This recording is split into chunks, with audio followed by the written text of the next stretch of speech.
Good morning students. आज हम Hindi language में शब्द पढ़ेंगे कि शब्द कैसे बनते हैं, किसे कहा जाता है और ये इनका निर्माण कैसे होता है। जैसे इसकी परिभाषा आमतौर पर है कि दो या दो से अधिक वर्णों के सार्थक मेल को शब्द कहा जाता है।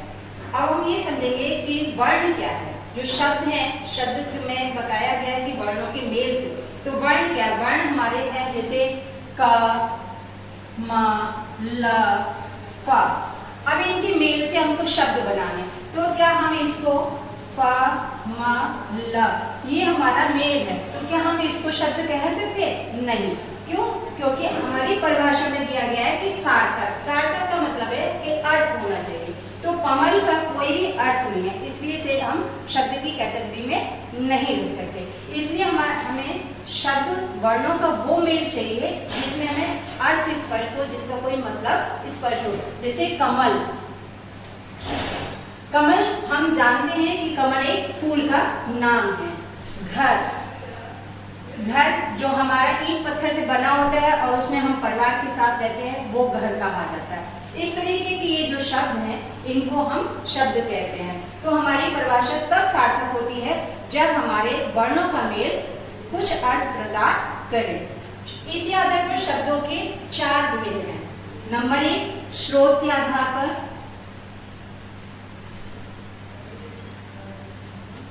अब हम समझेंगे कि स्रोत क्या है। स्रोत मैंने जहां से ये निकले हैं, जैसे हमारे पूर्वज प्राचीन काल से जो शब्दों का प्रयोग करते आए हैं और उनको आज तक हम अपनी भाषा में उसी रूप में प्रयोग कर रहे हैं। जैसे रोटी,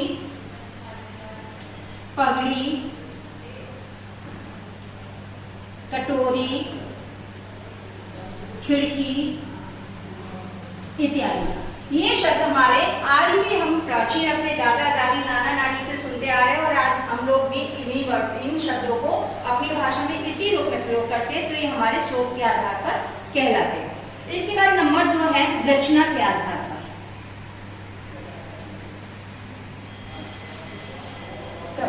स्रोत के आधार पर हमारे शब्दों के भी चार भेद हैं, जिसमें है तत्सम शब्द, तद्भव शब्द, देशज, विदेशज। अब हम समझेंगे कि तत्सम शब्द क्या है। तत्सम शब्द जो हमारी संस्कृत भाषा के शब्द हैं और उनको हम हिंदी भाषा में उसी रूप में प्रयोग करके बोलते हैं, तो वो हमारे तत्सम शब्द है। जैसे कर्ण, पत्र, हस्त इत्यादि। ये बहुत सारे संस्कृत के जो शब्द हैं हम हिंदी भाषा में उसी रूप में प्रयोग करते हैं, वो तत्सम शब्द कहलाते हैं। सेकंड नंबर है तद्भव शब्द। तद्भव शब्द वो है जो संस्कृत भाषा के शब्दों को उनका रूप बदलकर हम हिंदी भाषा में प्रयोग करते हैं। जैसे तत्सम शब्द में संस्कृत शब्द है कर्ण, इसको हमने रूप बदलकर तद्भव शब्द में इस्तेमाल किया, तो इसका रूप हो गया कान। तो ये हमारा कर्ण का तद्भव शब्द हो जाता है कान। पत्र का पत्ता, हस्त का हाथ। इसी तरीके से बहुत सारे शब्द हैं जो हमारे तत्सम शब्द रूप बदलकर तद्भव शब्द कहलाते हैं। थर्ड आता है देशज शब्द, जो हमारे देशी अर्थात हमारे पूर्वजों से प्राचीन भाषा में जो बोले जा रहे थे शब्द, उनको उसी रूप में जो प्रयोग किए जाते हैं, वो हमारे देशज शब्द कहलाते हैं। जैसे रोटी है, पगड़ी है, खिड़की है, झोपड़ी है, जूता है, चाकू है। ये हमारे शब्द हमारे देशी भाषा के शब्द हैं जो आज भी हम इस्तेमाल करते हैं। विदेशी शब्द, जो विदेशी भाषाओं से हमारे शब्द आकर के हिंदी में प्रयोग किए जाते हैं, वो हमारे विदेशी शब्द कहलाते हैं। जैसे अंग्रेजी के बहुत सारे शब्द हैं, अरबी भाषा के हैं, उर्दू के हैं, रशियन है, जैपनीज हैं। ऐसे बहुत सारे शब्द हैं जो हमारी हिंदी भाषा में उसी रूप में प्रयोग किया जाता है। जैसे डॉक्टर है, कैंची है, दुकान है, दफ्तर है, अखबार है। ये सब हमारे शब्द जो हैं विदेशी भाषाओं के हैं। अब आता है नंबर 2। नंबर 2 है हमारा रचना के आधार पर।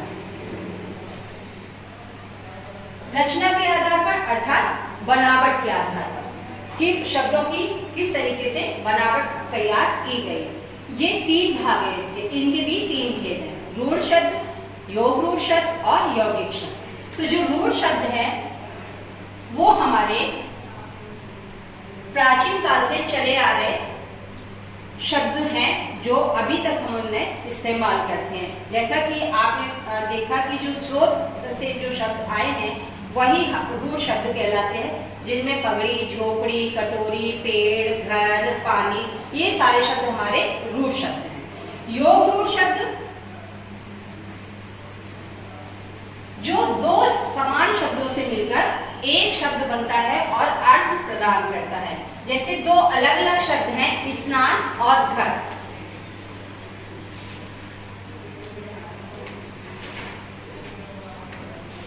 स्नान और घर। स्नान का मतलब नहाना अलग शब्द है, घर का मतलब मकान अलग शब्द है, लेकिन जब हम इनको मिला देते हैं तो ये शब्द हो जाता है स्नान घर, मतलब नहाने का कमरा।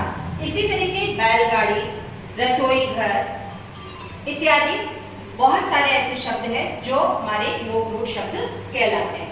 थर्ड आता है इसमें यौगिक शब्द। यौगिक शब्द हमारा होता है सामासिक रूप पद होता है। यौगिक जो शब्द हैं वो सामासिक पद, जो समास में जो शब्द इस्तेमाल होते हैं वो यौगिक शब्द कहलाते हैं। अर्थात ये दो या दो से अधिक शब्दों से मिलकर बनते हैं, लेकिन उनका अर्थ किसी तीसरे की तरफ इशारा करता है। जैसे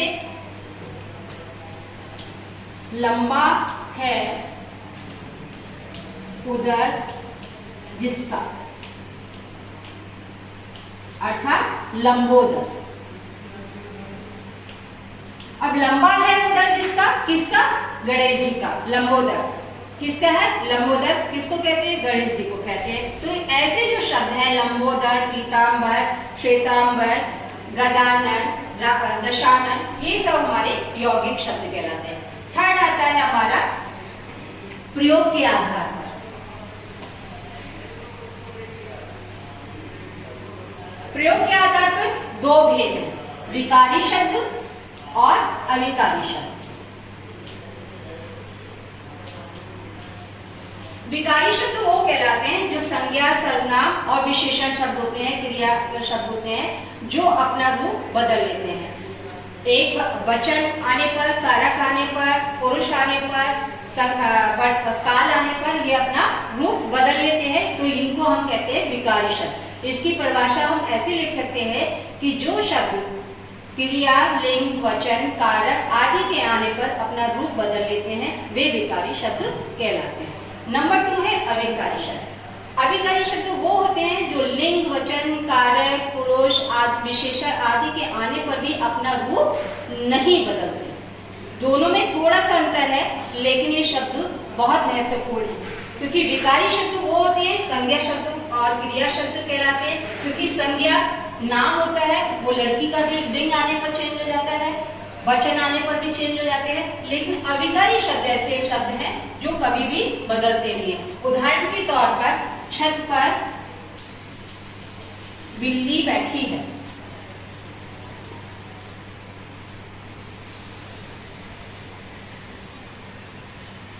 अब यहां देखिए, छत पर बिल्ली बैठी है। अब हम दूसरा दे रहे हैं लड़का छत पर, नहीं, छत पर लड़का बैठा है। अभी इसमें समझिए दोनों का अंतर। छत हमारी सेम है, छत तो हमारी संज्ञा हो। बिल्ली ये भी संज्ञा है, लेकिन यहाँ पर बिल्ली और लड़का दोनों चेंज है, जेंडर चेंज हो गया, लिंग चेंज हो गया। बैठा, बैठी दोनों ये क्रियाएं हैं, हमारे जेंडर के अकॉर्डिंग हमारी क्रिया बदल गई। तो ये संज्ञा और क्रिया हमारी क्या हो गई? विकारी शब्द हो गए। लेकिन आपने देखा पर जो शब्द है वो हमारा चेंज नहीं हुआ, तो इस प्रकार पर हमारा क्या हो गया? अविकारी शब्द हो गया। पर क्या हो गया? अविकारी शब्द हो गया। तो इस तरीके हम कह सकते हैं कि अविकारी शब्द वो है जो लिंग, वचन, कारक आदि के होने पर अपना रूप नहीं बदलते। ये शब्द होते हैं जैसे धीरे धीरे, अंदर, बाहर, के चारों, चारों तरफ, आमने सामने इत्यादि। अब सबसे लास्ट आता है अर्थ के आधार पर। अर्थ के आधार पर 5 भेद हैं। अर्थ मतलब जो शब्द हमारे अर्थ प्रदान करते हैं उनके आधार पर उनके 5 भेद है। सबसे पहले आता है एकार्थी, जो शब्द एक ही अर्थ प्रदान करता है वो एकार्थी शब्द कहलाता है। जैसे रोटी, चाय, कपड़ा इत्यादि। अब आता है अनेकार्थी। अनेकार्थी वो शब्द हैं जो एक शब्द होने पर एक से अधिक अर्थ बताते हैं। जैसे कर शब्द है, कर के दो अर्थ हैं। कर का अर्थ एक होता है हाथ और दूसरा होता है कर्ज। कर्ज मीन्स उधार लेना, और टैक्स भी होता है। ठीक, तो इस तरह के ये अनेकार्थी शब्द होता है। इसके बाद आता है समानार्थी। समानार्थी जो शब्द एक है लेकिन उसके एक अनेकों शब्द होने पर भी एक अर्थ बताता है। समानार्थी मतलब कई शब्द हैं लेकिन उन सब का अर्थ एक ही होता है, वो हमारा समानार्थी कहलाता है। जैसे भास्कर, दिनकर, सूरज, ये अलग अलग शब्द हैं लेकिन इन तीनों का अर्थ क्या है? सूर्य। तो ये जो शब्द है ये हमारे समानार्थी शब्द कहलाते हैं। अब आता है विपरीतार्थी। विपरीतार्थी मतलब उल्टा। विपरीत मीन्स उल्टा। जो शब्द हमने बताया उसका उल्टा शब्द बताने वाला जो शब्द होता है वो उल्टा विपरीतार्थी कहते हैं, या विपरीत या विलोम शब्द भी कहा जाता है।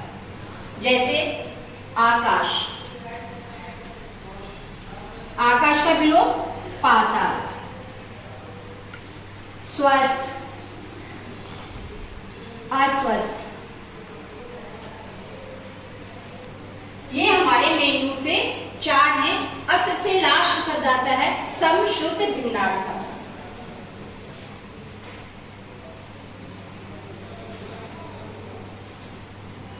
समश्रुत भिन्नार्थक। अब इसके नाम से ही याद होता है कि सुनने में तो एक समान है लेकिन उनके अर्थ क्या है? अलग अलग। समश्रुति, श्रुति मीन्स सुनना, सुनने में समान है लेकिन भिन्नार्थक अर्थ अलग अलग हैं। ऐसे जो शब्द होते हैं वो हमारे समश्रुति भिन्नार्थक शब्द कहलाते हैं। जैसे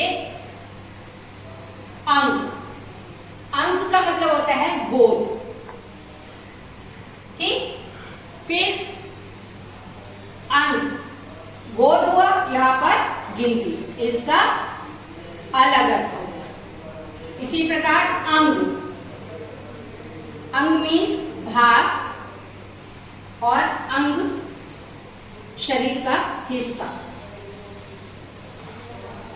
ठीक, तो ये हमारे जो शब्द होते हैं ये समश्रुति भिन्नार्थक शब्द कहलाते हैं।